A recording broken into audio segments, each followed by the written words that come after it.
ஆண்டாள் அழகர் பக்தி சேனல் நேயர்களுக்கு வணக்கம். இன்று பார்க்க இருப்பது ஸ்ரீ நரசிம்ம வைபவம் பகுதி 21. சிரிப்பையும் கோபத்தையும் சேர்த்தவன். மத்தியான வேளையில் ஒருவர் சாப்பிட்டுவிட்டு உபன்யாசம் கேட்க உட்காரும்போது லேசாக கண்ணை அசத்தும்.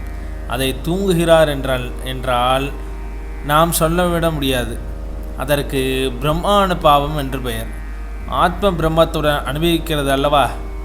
ஆத்ம பிரம்மத்துடன் அனுபவிப்பதற்காகத்தான் இரவில் நாம் தூங்குகிறோம். அதனால்தான் காலையில் தூங்கி எழுந்தவுடன் இந்திரியங்கள் எல்லாம் புத்துணர்ச்சியோடு இருக்கும். ஆக உபன்யாசம் என்பது பிரம்ம அனுபவத்தை பெறுவதற்காக தானே. இதை எதற்காக சொல்ல வந்தேன் என்றால், தூங்கி கொண்டிருக்கும் ஒருவரால் உபன்யாசம் செய்து கொண்டு இருக்க முடியுமோ? தூங்கி கொண்டு இருக்கும்போது ஒருவரால் உபன்யாசம்தான் கேட்டுக்கொண்டு இருக்க முடியுமோ? நடந்து கொண்டே இருக்கும் ஒருவர் படுத்து கொண்டும் இருக்க முடியுமோ? இவற்றையெல்லாம் போலத்தான் கோபமும் அருளும் சேரவே சேராது.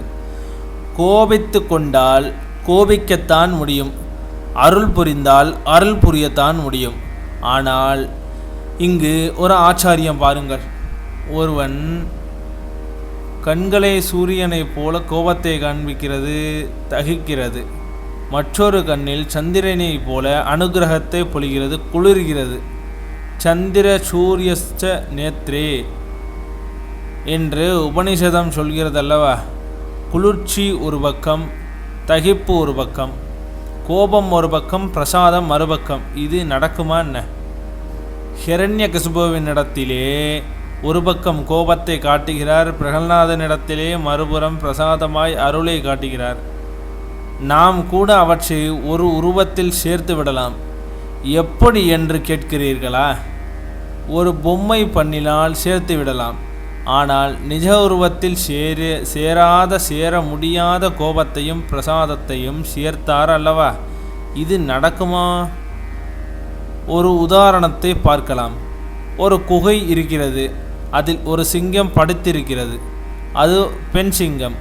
அது இப்போதுதான் குட்டியை போட்டிருக்கிறது. தன்னுடைய மார்பகத்திலிருந்து அது பால் ஊட்டி கொண்டிருக்கிறது. அப்போது வாசலில் ஒரு யானை வந்து நிற்கிறது. அந்த யானை பிளிர்கிறது. எப்போதுமே யானையின் பிளிரலை மட்டும் சிங்கத்தால் பொறுத்து கொள்ளவே முடியாது. ஒரே கோபமாக வந்தது. அந்த கோபத்துடன் எழுந்தது அந்த பெண் சிங்கம் அப்படியே எழுந்து குகையின் வாசலை நோக்கி சென்றது. அப்போது குட்டிகளெல்லாம் பால் சாப்பிட்டு கொண்டே இருந்தன. அந்த பக்கம் கண்ணை பார்த்தால் கோபம் கொப்பளிக்கிறது. யானையை பார்த்து இந்த பக்கம் தன்னுடைய மார்பகத்திலிருந்து பால் கொடுத்து கொண்டிருக்கிறது.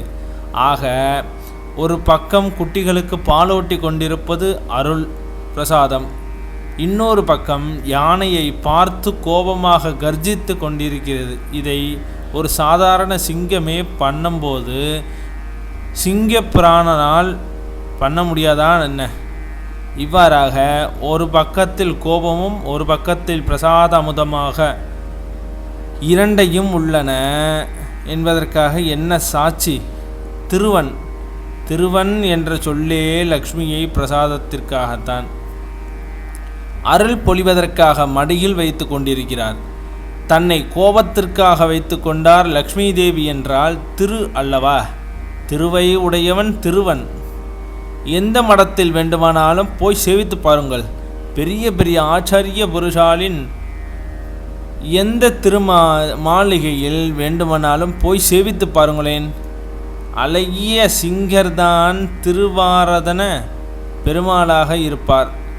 எந்த மடாலயத்திலும் ஆசிரமத்திலும் அப்படிதான் சேவை சாதிப்பார் பெருமாள். ஏன் அவரே இருக்கிறார் என்று கேட்கிறீர்களா? சேராதை சேர்த்து கொண்டே இருக்க வேண்டுமல்லவா? சாஸ்திர வாக்கியங்கள் இருக்கின்றனவே, அவற்றை மேலிருந்த வரியாக பார்க்க முடியாது. அப்படி பார்த்தால் ஒவ்வாமை ஏற்பட்டு கொண்டே இருக்கும். ஒன்றோடு ஒன்று ஒத்து வருவதை வரவே வராது. இந்த வாக்கியம் இப்படி சொல்கிறது, ஆனால் அந்த வாக்கியம் அப்படி சொல்கிறதே. இதோடு அது ஒத்து போகவே இல்லையே. பிரம்மம் சகுணமா? பிரம்மம் நிர்குணமா?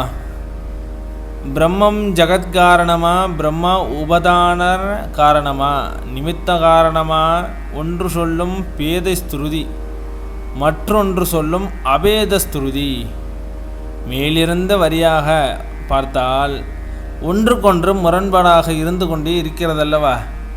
இந்த முரண்பாடுகளையெல்லாம் களைவதுதான் பூர்வாச்சாரியார்களுடைய வேலை. அந்த சாஸ்திர வாக்கியமும் சரிதான்.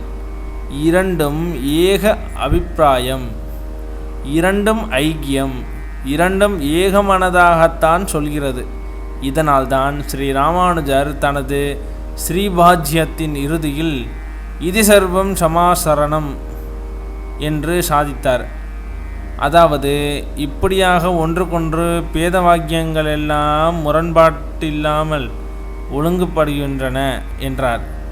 அப்படியானால் முரண்பாட்டில்லாமையை பண்ணுவதே ஆச்சாரிகள்தானே. முரண்பாட்டை சரிப்படுத்தி விட்டது யார்? லக்ஷ்மி நரசிம்மன், அழகிய சிங்கப்பெருமாள் தானே. அதனால்தான் அவரையே எல்லோரும் திருவாராதனம் பண்ணுகிறார்கள். சேராத இரண்டை சேர்த்து கொடுப்பதற்காக. நம்மிடம் எத்தனையோ பொருந்தாத விஷயங்கள் இருக்கும். ஒரு ஆணும் ஒரு பெண்ணும் கல்யாணம் பண்ணி கொள்கிறோம், எல்லாம் பொருந்து விடுகிறதா என்ன? அதிலும் இப்போதெல்லாம் ரசாயனம் ஒத்து வர வேண்டும் என்று ஒன்று வைத்து கொண்டிருக்கின்றனார்கள். அதற்கு ஆங்கிலத்தில் ஏதோ வாக்கியம் கூட சொல்கிறார்கள். அப்படியானால் மேற்கொண்டு கல்யாணம் செய்து கொள்வோம் என்கிறார்கள். கல்யாணமான பிற்பாடு ஏதோ ஒரு பிணக்கு ஏற்பட்டு கொண்டே இருக்கிறது. அதனால்தான் ஒவ்வாமை என்று ஏற்படுகிறது. அவள் பிறந்து வளர்ந்தது எங்கேயோ, இவன் பிறந்து வளர்ந்தது எங்கேயோ. ஒவ்வொருவருடைய மனசு மற்றொருவருக்கு தெரியாது. அவன் மனசு இவளுக்கு தெரியாது, இவள் மனசு அவனுக்கு தெரியாது. கல்யாணம் பண்ணிவிடுகிறோம். அந்த மாதிரி இருந்தால்தானே ஆபத்தாயிற்றே. அப்படி பண்ணி கொள்ளலாமா என்று கேட்டால் தாராளமாக பண்ணலாம் சுவாமி. நரசிங்க பெருமாளை சேவித்து கொண்டே பண்ணி கொள்ளலாம். அவர்தான் பொருந்தாததை உடனே பொருத்தி விட்டு விடுவார் அல்லவா? இரண்டு விஷயங்களை பொருந்தவில்லையே என்று கவலையே பட வேண்டாம். உடனே நரசிம்ம சுவாமியிடம் போய் வேண்டிக் கொண்டால் பொருந்திவிடும். சுவாமி தேவரீர்தான் பொருந்தாததை பொருந்தியவர். எங்களுக்கும் என்ன பொருத்தம் புரியவில்லை. நீர்தான் பொருத்தி வைக்க வேண்டும், நீர்தான் ரட்சிக்க வேண்டும் என்று சொல்லிவிட்டால் அவர் பொருத்தி விட்டு விடுவார். கோபத்தையும் பிரசாதத்தையுமே பொருத்திய நரசிம்மருக்கு ஒரு ஆணையும் ஒரு பெண்ணையும் பொருத்துவதா கஷ்டம்? அது பெரிதா என்ன? மேலும் அவர் காட்டுகிறார், இத்தனை கோபத்துடன் நான் இருக்கிறேன், பிராட்டியை பார், நேர் எதிர். முதலில் அவர்கள் இருவருக்குள் இப்படி ஒத்துப்போயிற்று என்று நாம் தெரிந்து கொள்ள வேண்டும். ஏனெனில் நமக்கு ஒத்துப்போகிறதா என்று பார்க்கிறோமே தவிர, கருணையே வடிவெடுத்தவள் அவள், கோபமே வடிவெடுத்தவர் இவர்.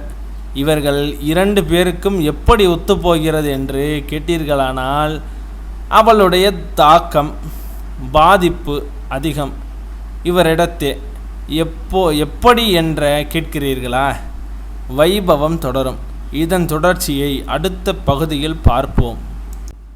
வீடியோவை பார்க்கக்கூடிய நேயர்களே, வீடியோவை லைக் செய்யுங்கள், ஷேர் செய்யுங்கள், சப்ஸ்கிரைப் பண்ணுங்கள். தங்களின் பொன்னான கருத்துக்களை கமெண்ட் பாக்ஸில் பதிவிடுங்கள். தேங்க்ஸ் ஃபார் வாட்சிங்.